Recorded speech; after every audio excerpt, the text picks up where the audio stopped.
बिस्मिल्लाहिर्रहमानिर्रहीम, अस्सलामुअलैकुम। Welcome to Fatima's kitchen. आज मैं लाई हूँ आपके लिए बहुत ही ज़बरदस्त रोश की रेसिपी, जो कि एक पख्तून डिश है और जिसे नमकीन गोश्त भी कहा जाता है। लेकिन मैं लाई हूँ आपके लिए इसकी बिल्कुल असल रेसिपी। आपको ये कहीं किसी भी यूट्यूब चैनल से नहीं मिल सकती। आप यकीन करिए, ये इतने मज़े का बनता है और इतना लाजवाब होता है कि आप तो क्या, आपके घर वाले भी इसको खा के खुश हो जाएंगे और इसका जायका दिनों तक याद रखेंगे। तो चलिए जी, जल्दी से बनाना स्टार्ट करते हैं। ये मज़ेदार सा रोश बहुत कम मेहनत लगता है इसमें, लेकिन होता है लाजवाब। तो यहाँ पे मैं आपके साथ 1 किलो रोश की रेसिपी शेयर करने जा रही हूँ। यहाँ पे कुछ मैंने हड्डियाँ भी ली है। हड्डियों का इस्तेमाल भी इसमें लाजमी है, जो कि मैंने 2 लार्ज साइज़ की ली है। और बोटियाँ ली है मैंने मोटी मोटी। अगर छोटी साइज़ हो तो वो भी चल जाता है, लेकिन रोश में इसके इस्तेमाल में हमें ज़रा मोटी साइज़ की और लार्ज साइज़ की चाहिए होंगे बोटियाँ। और कुछ हमने यहाँ पे लिया है चर्बी का इस्तेमाल भी करेंगे हम इसमें जी। और साथ ही यहाँ पे हमने तकरीबन 8 अदद मीडियम साइज़ के आलू लिए हैं। आलूओं को अच्छे से वॉश करने के बाद अब हम लेंगे एक प्रेशर कुकर में हमने सबसे पहले आलूओं को सेट करके रखना है, बिल्कुल ऐसे ही जैसे मैं आपको दिखा रही हूँ। उसके बाद जो हमने हड्डियों वाला गोश्त लिया है 2 अदद, इसके ऊपर हमने वो रख देनी है। ऐसे सेट करके हमने रखने हैं, मतलब एकदम सारे हमने नहीं डालने। और जो हमने चर्बी ली है उससे 2 या 3 पीसेस उठा के वो भी ऐड करेंगे, सारी चर्बी नहीं ऐड करनी। इसके बाद हम गोश्त की बोटियाँ ऐड कर लेंगे, सारे रख देंगे इसके ऊपर। सेट हमने रखनी है हर चीज़ को।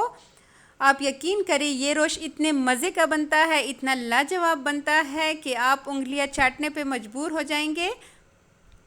1 किलो गोश्त के लिए हमने तकरीबन 1 किलो आलू ही इस्तेमाल किया है, जो कि 8 अदद मीडियम साइज़ के हैं। और सारे बोटियों को सेट करने के बाद हम इसमें 1 कप के बराबर घी का ऐड करेंगे, 1 खाने का चम्मच नमक ऐड करेंगे। घी का इस्तेमाल इसमें ज़्यादा किया जाएगा, ऑयल में हरगिज़ मत बनाइएगा। और यहाँ पे मैंने तकरीबन 6 चम्मच खाने के बड़े जो चम्मच होते हैं वो सिरका लिया है, और 6 चम्मच ही मैंने इसमें नींबू का रस लिया है। तो टोटल 12 चम्मच हो गए। और साथ ही 2 लार्ज साइज़ के यहाँ पे हमें लहसुन चाहिए होंगे, जिसकी पूरी गठली जो है उसको अच्छे से धोने के बाद हम उसको साबुत ऐसे ही इसके अंदर रख देने हैं। और इसके बाद हमने ढक्कन बंद कर देना है प्रेशर कुकर का। और अब मैं दिखाती हूँ कि आपने किस तरह इसको कुक करना है। तो प्रेशर कुकर को बंद करने के बाद अब हम लेंगे चूल्हे को ऑन करेंगे और मीडियम टू हाई फ्लेम रखेंगे। आप देख सकते हैं मीडियम टू हाई। और इसके ऊपर आपके पास तवा हो या कोई ढक्कन हो या स्टील का कुछ भी हो, तो आपने लाजमी प्रेशर कुकर के नीचे उसको रखना है, क्योंकि हमने इसमें पानी का ज़रा सा भी इस्तेमाल नहीं किया तो ये जले नहीं और ये अच्छी तरह पक जाए। तो इसलिए नीचे तवा या कुछ भी आपके पास अवेलेबल हो तो आपने उसको रखना है। पहले हमने 25 मिनट इस तरह मीडियम टू हाई फ्लेम पे इसको छोड़ना है। उसके बाद हमने 1 घंटा इसको बिल्कुल लो फ्लेम पे इसको कुक करना है, और कुकर को ऐसे ही छोड़ देना है 1 घंटे के लिए। तो 1 घंटा और 25 मिनट के बाद हम इसको खोल देते हैं। मैं आपको इसका अंदर से दिखाती हूँ। ये अच्छे से टेंडर हो चुका है, बिल्कुल रेडी हो चुका है। इसने अपना थोड़ा सा पानी भी रिलीज़ कर दिया है और आलू अच्छे से गल चुके हैं। आलू भी गल चुके हैं और जो गोश्त है वो भी अच्छे से टेंडर हो चुका है। ये देखिए, इतना ये मज़ेदार रेशेदार बना है।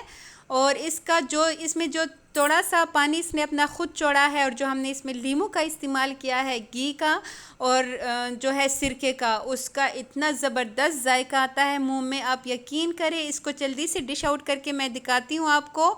और इसका जो ये जायका है ना, आप मुद्दतों तक याद रखेंगे, इतना ये मज़े का जायका होता है। आलू का जायका अंदर से इतना लाजवाब होता है। और इसमें जो हमने लहसुन डाला है, इसको आपने ज़ाया हरगिज़ नहीं करना, इसको भी आपने रोटी के साथ लाजमी खाना है, तो इसका जायका और भी बढ़ेगा।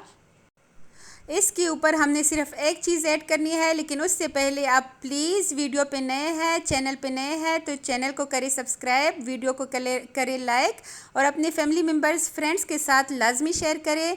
बेल आइकन को प्रेस करना मत भूलिएगा, ताकि ये मज़ेदार और आसान सी रेसिपीज़ जब मैं शेयर करूं तो सबसे पहले आप तक पहुंचे, और वो भी बिल्कुल फ्री में। तो ये देखिए इसका फ़ाइनल लुक। और इसके ऊपर हम बिल्कुल एंड में कुक होने के बाद, इसको सर्व करने के बाद हम काली मिर्च का पाउडर ऐड करेंगे। थोड़ा सा हमने इसके ऊपर छिड़क देना है। और अब मैं आपको दिखाती हूँ कि इसको खाते कैसे है। वैसे खाना तो सबको आता ही है, लेकिन ये जो लहसुन है इसको छील के हमने रोटी के साथ इसको भी खाते रहना है। और ये लहसुन सब कह रहे थे कि मैंने कम डाला है, तो आप चाहे तो इसमें 3 से 4 गठलियाँ जो है वो ऐड कर सकते हैं, ताकि आपका खाना और भी हो लाजवाब और हर कोई मांगेगा। तो इसलिए आप इसमें ज़रा ज़्यादा भी ऐड कर सकते हैं, खाने पे कोई भी फ़र्क नहीं पड़ेगा। और इसके आलू का जायका भी बहुत ही लाजवाब है। तो आई होप आपको ये रोश की रेसिपी बहुत अच्छी लगी होगी। तो मिलते हैं नेक्स्ट किसी बहुत ही अच्छी वीडियो के साथ। तब तक के लिए चाहती हूँ इजाज़त। अल्लाह हाफिज़।